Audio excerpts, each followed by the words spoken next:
ছেলেরা মানুষের বেডি চাইয়া হেবড়া নিজের সালাক মনে করে, মোবাইল টিপে উলঙ্গ ছবি, নর্তকীর নাচ, জিনা ব্যভিচারের দৃশ্য দেখা খারাইয়া মতে মুত্তা পানি নেয় না, এক ওয়াক্ত নামাজের সেজদা করে না, কোনদিন ফজরের নামাজ পড়ে না, সুদের টাকা, ঘুষের টাকা, কিস্তির টাকা, বাটপারি সিটারির টাকা এগুলা দিয়া পয়সা বানাইতে আছে, বিল্ডিং করে, ঘর করে, খাট বানায়, সোফা বানায়, পাঙ্গাস, তেলাপিয়া, নেতা, কাঁচামরিচ, বাহ খাইয়া রঙ্গ রসে শুইতে আছে, নাচ গান দেখতেছে, চালাক, সুখে আছে, খুব চালাক, নিজেকে খুব চালাক মনে করে।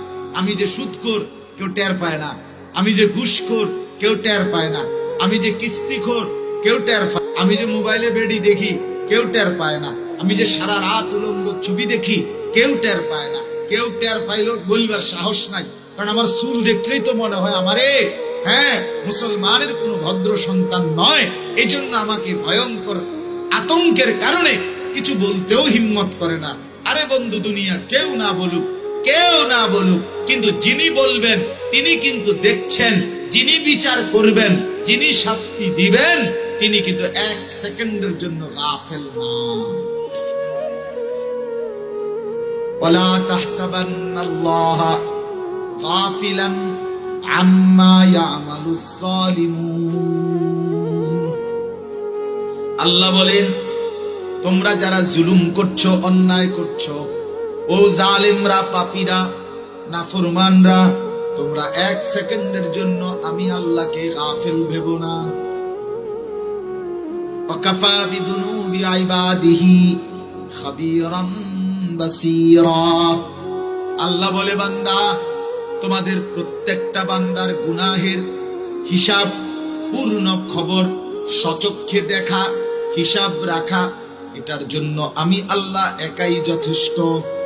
কাফা, কাফা তো আমি একাই যথেষ্ট, আমি একাই, অথচ আমি একাই যথেষ্ট। কিন্তু এরপরেও আমি জমিনকে বলে রাখছি, হ্যাঁ জমিন রেকর্ড করো। আমি অঙ্গ প্রত্যঙ্গকে বলে রাখছি, হাত পাও, চোখ, নাক, কান, তোমরাও রেকর্ড করো। আমি ডান কাঁধে বাম কাঁধের ফেরেশতাকেও বলে রাখছি, তোমরাও রেকর্ড করো, তোমরাও লিখে রাখো।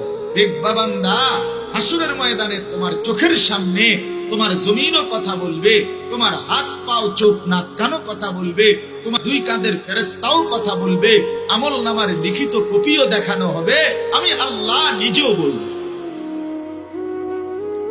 কি করবা, কি করবা? চালা সাধুয়ানে বইয়া গপ মার। আরে রাখ, তুই বুঝবি কি বেটা, তুই বুঝবি কি? ব্যাপারটা বুঝবি, কথার ছুটে বিড়ির গন্ধে কাছে যাওয়া যায় না, ব্যাপারটা বুঝে। দুর্গন্ধ মানুষ বিড়ি খানার বদ অভ্যাস ছাড়তে পারে না, 60 বছরের বুড়া মানুষ এবারটা চালাক। একটু লজ্জা শরম যার নাই, এত বড় বয়স্ক মানুষ কেমনে চা দোকানে বসে নর্তকীর নাচ দেখে, টেলিভিশনে সিনেমা, নাটক, সিনেমা দেখে? মুসলমান এত বেহায়া কেমনে হয়? মিয়া, বুড়ো মানুষ এত নির্লজ্জ হয় কেমনে? একজন বয়স্ক মানুষ তো একটু নরম হয়ে যাওয়ার কথা, বয়স্ক মানুষ তো একটু আল্লাহর দিকে ঝুঁকার কথা। কথা বলেন না? আশ্চর্য, আমার খুব আফসোস লাগে, আফসোস লাগে। এটা কি তা চলচ্চন্ত মুরব্বী, উনি কেমনে সাধুয়ানে টেলিভিশন, উনি কেমনে বিড়ি খায়? আহা, উনি আর বাঁচবে কয়দিন? উনি কবরে যাবে কোন দিন?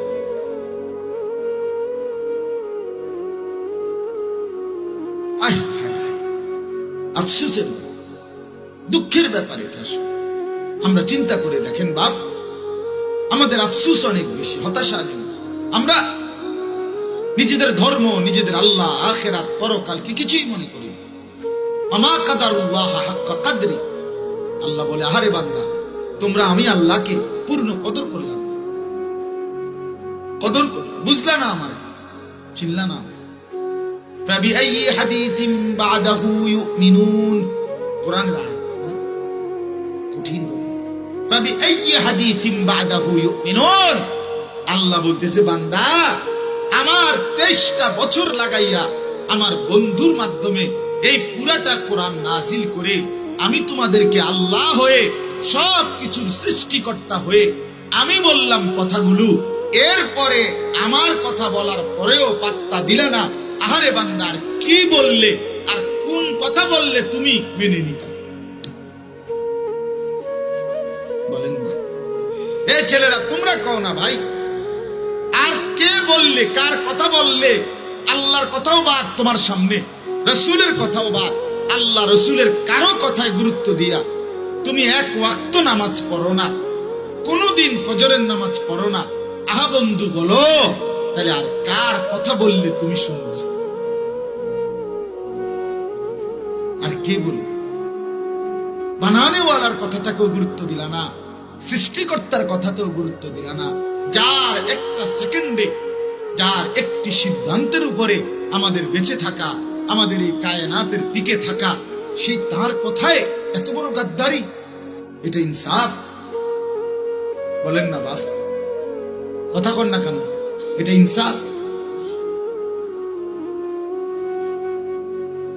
নামাজ এক ওয়াক্ত নামাজ যারা পড়ে না, এই লোকটা কি পরিমাণ গাদ্দার কল্পনা করেছে।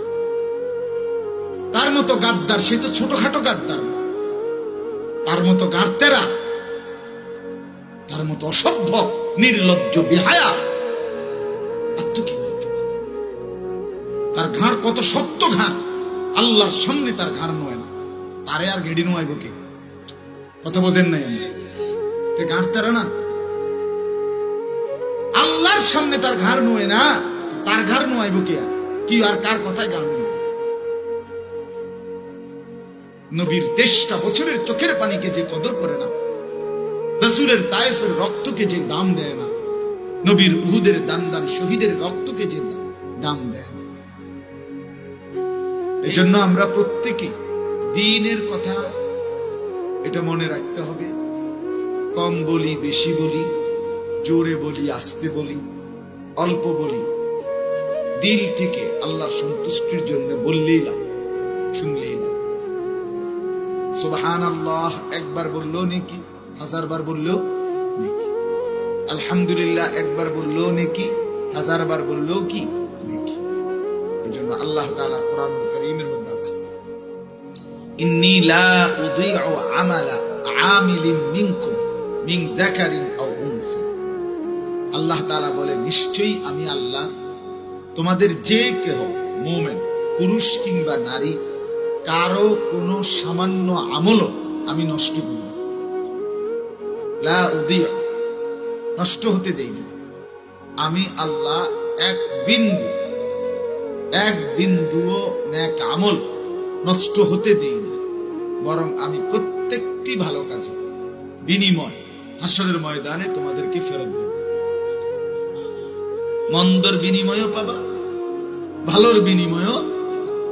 ফামান ইয়ামাল মিসকালা যাররাতিন খায়রান ইয়ারা, এক জাররা, এক বিন্দু ভালো আল্লাহ তাআলা বলেন তোমরা যা করেছো তাও দেখতে পাবে। ওমান ইয়ামাল মিসকালা যাররাতিন শাররান ইয়ারা, এক বিন্দু মন্দ, গুনাহ, পাপ, সামান্য এক শব্দ মিথ্যা কথা, এক ঢোক নেশা মদ, সামান্য একটু হারামের সুদের 10টা টাকা, একবারে এইটুকুই, নারীর প্রতি একবার বদনজর, গুনাহের দৃষ্টি, আল্লাহ বলেন এরকম প্রতিটা জাররা বিন্দু পরিমাণ মন্দ, সেটারও আযাব, শাস্তি দেখতে পাবো। আমাদের উস্তাদ, আমার উস্তাদ পড়াইছিলেন যখন, আমাদেরকে বুঝাইছিলেন, এক বিন্দু জাররা কদ্দুরে বলে, যেটা কোনো পাল্লি বাটখারা কোনো কিছুতে ওজন করা যায় না। না সর্ষা অনেক বড়, সরিষা যেটারে কয়, এটা অনেক বড়, সরিষার চাইতে অনেক ছোট, সরিষা অনেক বড়। অণু, পরমাণু, ইলেকট্রন, প্রোটন, নিউট্রন, বিজ্ঞানের ভাষায় আরো সামান্য আছে, আরো বিভাজ্য, একদমই সামান্য, মানে যেটা ওজন নাই। সরিষার তো একটা হিসাব আছে যে আপনি ডালকে নিতে পারেন।